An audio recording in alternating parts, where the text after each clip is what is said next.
আপনি কত টাকার মালিক হলে আপনার উপর কোরবানি দেওয়া ওয়াজিব, আর মহিলা মা বোনদের কাছে কত টাকা থাকলে, কি পরিমাণ স্বর্ণ থাকলে, কি পরিমাণ রূপা থাকলে, নগদ কত টাকা থাকলে সর্বনিম্ন আপনার উপর কোরবানি দেওয়া ওয়াজিব, এবং আপনি কোরবানি দেওয়ার পরে গোশত ফ্রিজে কতদিন রেখে খেতে পারবেন সেটাও জানিয়ে দেব ইনশাআল্লাহ। এবং জানিয়ে দেব পরিবারে 2 জন 3 জন ইনকাম করে এখন কি সবাই মিলে একটি কোরবানি দিলে হবে, নাকি আলাদা আলাদা কোরবানি সবাইকেই দিতে হবে। তারপর আরও জানিয়ে দেব অভাব ছিল এক সময়, আকিকা দিতে পারেন নাই, কোরবানির সাথে আকিকা দেওয়া যাবে কিনা সেটাও জানিয়ে দেব। তারপর জানিয়ে দেব আপনারা যে গোশতটা এটা 3 ভাগে দেওয়া যাবে কিনা সঠিক নিয়ম কি আপনাদেরকে জানিয়ে দেব। সম্মানিতা মা বোন, গুরুত্বপূর্ণ আলোচনাটি অত্যন্ত মনোযোগ দিয়ে শুনবেন। তার আগে আপনাদেরকে বলতে চাই কোরবানির ফজিলত কি, এই কোরবানি সম্পর্কে আল্লাহ পাক কোরআনের মধ্যে কি বলেছেন আপনারা শুনলে অবাক হয়ে যাবেন। এই কোরবানি হলো হযরতে আদম আলাইহিস সালাম থেকে শুরু হয়েছে। হযরতে ইব্রাহিম আলাইহিস সালাম, জাতির পিতা ইব্রাহিম আলাইহিস সালাম, তিনিও কোরবানি করেছেন, কঠিন পরীক্ষা দিয়েছেন। আমাদের প্যারা নবীজি সাল্লাল্লাহু আলাইহি ওয়াসাল্লাম তিনিও কোরবানি দিয়েছেন। সাহাবীরা প্রশ্ন করলেন, ইয়া রাসূলুল্লাহ, মায়ার নবীজি, কোরবানিটা কি? কোরবানি কেন করতে হয়, কি জন্য কোরবানি করব আমাদেরকে জানিয়ে দিন। আল্লাহর নবী সাল্লাল্লাহু আলাইহি ওয়াসাল্লাম বলেন, শোনো, কোরবানি হলো আল্লাহকে রাজি খুশি করার জন্য কোরবানি করতে হবে। আল্লাহর দেওয়া ধন সম্পদ দিয়ে, টাকা দিয়ে হালাল পশু ক্রয় করতে হবে আল্লাহকে রাজি খুশি করার জন্য। নিয়তটা পরিশুদ্ধ থাকতে হবে, হালাল ইনকাম হতে হবে, আর আল্লাহকে সন্তুষ্টির জন্য কোরবানি করতে হবে। এই কোরবানি হযরতে ইব্রাহিম আলাইহিস সালামের সুন্নাহ, ইব্রাহিম আলাইহিস সালামের সুন্নাহ। সম্মানিতা মা বোন, আগে একটি আপনাদেরকে হাদিস শোনাই। عن أبي هريرة قال رسول الله صلى الله عليه وسلم من وجد ساعة فلم يضحى فلا يقربن مصلانا। আল্লাহর নবী কঠোরভাবে বলেছেন, যে ব্যক্তি, যাদের সামর্থ্য আছে কোরবানি দেওয়ার, আবারও বলছি, যাদের সামর্থ্য আছে কোরবানি দেওয়ার, কিন্তু তারা কোরবানি দিল না, আল্লাহর নবী বলছেন তারা যেন ঈদগাহে না যায়, ঈদের নামাজ যেন না পড়ে, তাদের জন্য ঈদুল আদহা নাই। ঈদুল আদহা হচ্ছে সামর্থ্যবান যারা আল্লাহকে রাজি খুশি করার জন্য কোরবানি দিবে তাদের জন্য, এবং যারা তৌফিক নাই তারাও যাবে, কিন্তু সামর্থ্যবান ইচ্ছে করে কোরবানি দেয় নাই, টাকা খরচ হবে জন্য, তাদের জন্য পবিত্র ঈদুল আদহার নামাজ নয়। আল্লাহ রাব্বুল আলামিন সরাসরি কোরবানি করার জন্য কোরআনে নির্দেশ দিলেন। সকলের সুপরিচিত ছোট্ট একটি সূরা, সূরার নাম হলো কাউসার।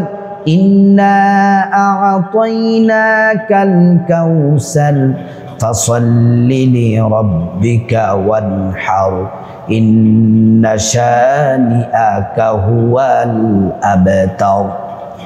এই সূরাতুল কাউসারের 2 নম্বর আয়াতে আল্লাহ পাক বলেন, ফাসাল্লি লিরাব্বিকা ওয়ানহার। হাবিব, আল্লাহ পাক বলেন আমার বান্দাদেরকে জানিয়ে দেন তারা যেন নামাজ পড়ে, আমি আল্লাহর জন্য যেন তারপরে তারা কোরবানি করে। আল্লাহ তাআলা সরাসরি কোরআনে কোরবানি করার জন্য নির্দেশ দিলেন। সম্মানিত মা বোন, এই কোরবানি এতটা কঠিন পরীক্ষা আমাদের জাতির পিতা দিয়েছিলেন। আমি সংক্ষেপে 2-1 মিনিট আপনাদেরকে মূল কথাটা বলে তারপর মাসালাগুলোর মধ্যে চলে যাব। আমাদের জাতির পিতা ইব্রাহিম আলাইহিস সালামের কোনো সন্তান হয় না, 90 বছর হয়ে গেল। 90 বছর পরে আল্লাহ তাআলা বৃদ্ধ বয়সে একটি সন্তান দিলেন। সন্তানের প্রতি মায়া ভালোবাসা ইব্রাহিম খলিলুল্লাহর বেড়ে গেল। আল্লাহ রাব্বুল আলামিন বলেন, ইব্রাহিম, সন্তান দিলাম, সন্তান পেয়ে কি তুমি আমি আল্লাহকে ভুলে গেছ? রাসূলুল্লাহ বললেন, না না, সন্তান পেয়ে আমি আপনাকে ভুলি নাই। আল্লাহ পাক বলেন, পরীক্ষা দিতে হবে, পরীক্ষা দাও। তুমি তোমার সন্তানকে মক্কার পাশে রেখে আসো মিনা প্রান্তরে। হযরত ইব্রাহিম আলাইহিস সালাম হযরতে হাজেরা এবং হযরতে ইসমাইল আলাইহিস সালামকে মিনা প্রান্তরে রেখে তিনি চলে গেলেন। কোনো খোঁজ খবর নাই। একে একে 12 বছর, কেউ বলেন বালেগ হলেন। 12 বছর পরে তো 12-14 বছর পরে তো বালেগ হয়। যখন তিনি উপনীত হলেন, যুবক বয়সে পদার্পণ করলেন, আল্লাহ রাব্বুল আলামিন স্বপ্নের মাধ্যমে বলেন, হে ইব্রাহিম, তোমার প্রিয় বস্তুটাকে তুমি কুরবানি করো। তিনি 100 উট দুম্বা তিনি কুরবানি করলেন। আল্লাহ পাক আবার বললেন, তিনি আবার 100 উট 100 দুম্বা কুরবানি করলেন। এমন করে করে 100 উট 300 তিনি 3 রাত্রিতে আল্লাহর রাস্তায় কুরবানি করলেন। কিন্তু আল্লাহ পাক বললেন, না, তোমার প্রিয় বস্তুটা কুরবানি হয় নাই। তুমি সব থেকে বেশি যাকে মহব্বত করো, ভালোবাসো, সেই বস্তুটাকে তোমাকে কুরবানি করতে হবে। হযরত ইব্রাহিম আলাইহিস চিন্তা পড়ে গেলেন, টেনশনে পড়ে গেলেন। বললেন, আমার সব থেকে পছন্দের জিনিস। চিন্তার মধ্যে মনে পড়লো আমার কলিজার টুকরা সন্তান। তিনি সন্তানের কাছে চলে গেলেন। সন্তানের কাছে গিয়ে স্ত্রীর কাছে এই কথা বললেন না, সন্তানকে বললেন, বাবা, আমি তো পয়গম্বর, আমার আল্লাহ আমাকে এই স্বপ্নগুলা দেখিয়েছেন। হযরত ইসমাঈল আলাইহিস সালাম বললেন, সাতাজিদুনি ইনশাআল্লাহু মিনাস সাবিরিন। আপনি আমাকে ধৈর্যশীলদের অন্তর্ভুক্ত পেয়ে যাবেন। আপনি যা স্বপ্ন দেখেছেন তা আপনি বাস্তবায়ন করুন। হযরতে হাজরা সালাম হযরত ইসমাঈল সালামকে সাজিয়ে গুছিয়ে দিলেন। ইব্রাহিম আলাইহিস সালাম মিনা প্রান্তরে গিয়ে চোখ হাত পা বেঁধে ফেললেন। যখন ছুরি চালাচ্ছেন, অনেক আলোচনা সব বাদ দিলাম, মূল কথাটা বললাম। আল্লাহ পাক জিব্রাইলকে বললেন, জিব্রাইল, আমার ইব্রাহিম ও খলিলুল্লাহ পরীক্ষায় পাশ করেছে, যাও যাও জান্নাত থেকে একটি দুম্বা ইসমাইলকে সরাইয়া শুইয়ে দাও। ইসমাইল আলাইহিস সালামকে সরাইয়া জান্নাতের একটা দুম্বা দিলেন। দুম্বা জবাই হয়ে গেল। ইসমাইল আলাইহিস সালামের গলার একটা পশম পর্যন্ত কাটে নাই। তিনি পাশ করেছিলেন। আমরাও আল্লাহকে রাজি খুশি করার জন্য আমরা কোরবানি করতে হবে, কোরবানি দিতে হবে। এজন্য আসলে 1 নাম্বার মাসালা হলো, সর্বনিম্ন কত টাকা থাকলে কোরবানি দিতে হবে।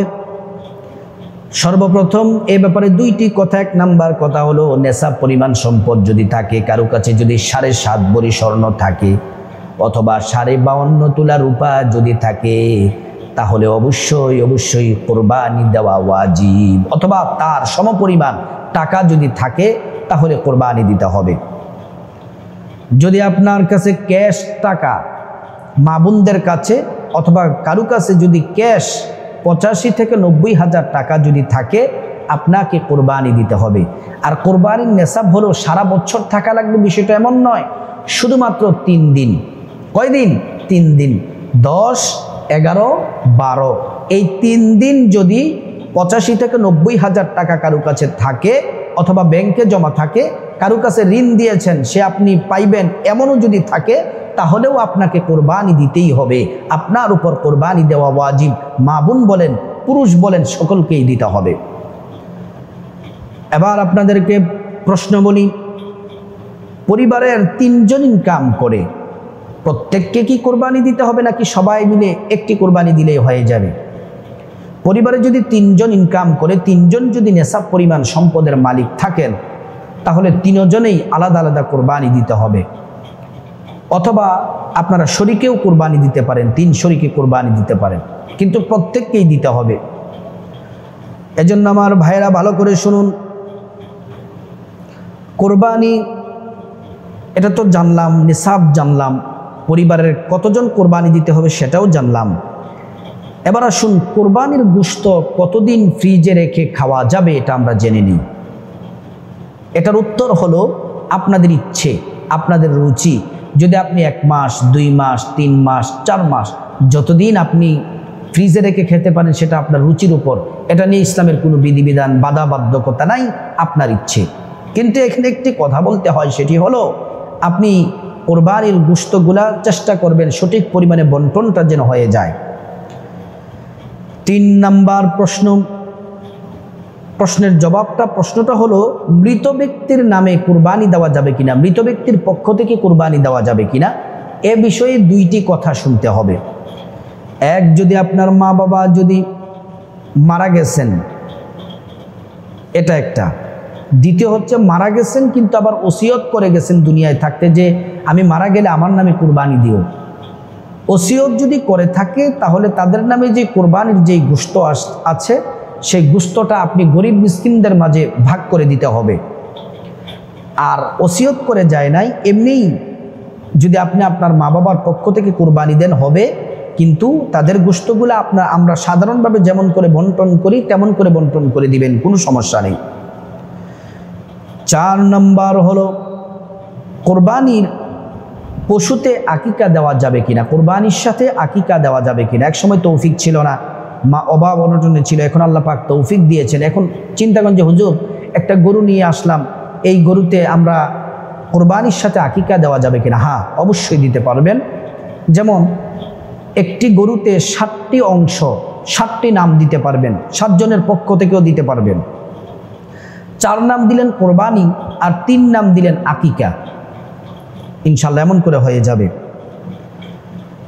তারপরে হচ্ছে কোরবানির গোশত কয় ভাগে ভাগ করতে হবে। কোরবানির গোশত 3 ভাগে ভাগ করবেন। 1 ভাগ নিজের জন্য, পরিবারের জন্য, 2 নাম্বার আত্মীয় স্বজনদের জন্য, 3 নাম্বার এতিম মিসকিনদের জন্য। সেটি আপনি এতিম মিসকিনদের জন্য ভাগ করবেন। সঠিক পরিমাণে মেপে মেপে বন্টনগুলা করবেন এবং সঠিকভাবে বন্টন প্রত্যেকের খাতে খাতে পৌঁছে দিবেন। 5 নাম্বার, কোন কোন পশু দ্বারা কুরবানি দেওয়া যায়। গরু, মহিষ, ওট, দুম্বা, ভেড়া, ছাগল, এই পশু দিয়ে কুরবানি দিতে পারবেন। এবার প্রশ্ন করতে পারেন যে হুজুর কুরবানির পশুর বয়স কত হতে হবে।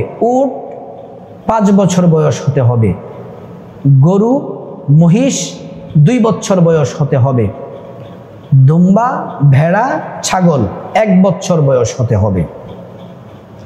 তাহলে মোটামুটি আমরা যে বিষয়গুলো আলোচনা করলাম, সাধারণত মোটামুটি যে বিষয়গুলো করলাম ইনশাআল্লাহ এগুলো সহজভাবে আমরা জানতে পেরেছি। এবার আসুন এই কোরবানির নিয়ত এবং কোরবানির টাকাটা হালাল হতে হবে কিনা সে বিষয়টি আমরা জেনে নিই। আল্লাহর রাসূল সাল্লাল্লাহু আলাইহি ওয়াসাল্লাম বললেন, যদি তোমাদের নিয়ত যদি পরিশুদ্ধ থাকে, নিয়ত যদি সঠিক হয়, তাহলে তোমাদের নিয়তের মাধ্যমেই তোমরা পূর্ণ নেকি পেয়ে যাবে আমলের। আর নিয়তের মধ্যে যদি ত্রুটি থাকে, গরমিল থাকে, নিয়তের মধ্যে ত্রুটি থাকলে তাহলে আপনার কোরবানি সহি শুদ্ধ হবে না। আপনি যদি আল্লাহর জন্য কোরবানির নিয়ত করেন, যে আল্লাহকে রাজি খুশি করার জন্য, আল্লাহ রাব্বুল আলামিন যেন আমার প্রতি রাজি খুশি হয়ে যান, তারপর আপনি যদি হালাল টাকা দিয়ে হালাল পশু ক্রয় করে যদি আপনি কোরবানি দিতে পারেন, আল্লাহ পাক কোরআনে বলেন, لن ينال الله لحومها ولا دماؤها ولكن يناله التقوى منكم।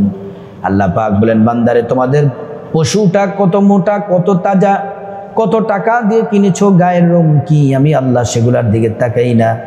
আল্লাহ পাক বলেন, আমি শুধু তাকাই তোমাদের তাকওয়ার দিকে, তোমাদের তাকওয়ার দিকে। অনেকে প্রশ্ন করেন যে হুজুর আমরা কোরবানি যখন দেই তখন রসুলের পক্ষ হয়ে দিতে পারবো কিনা। হ্যাঁ, এটাও পারবেন।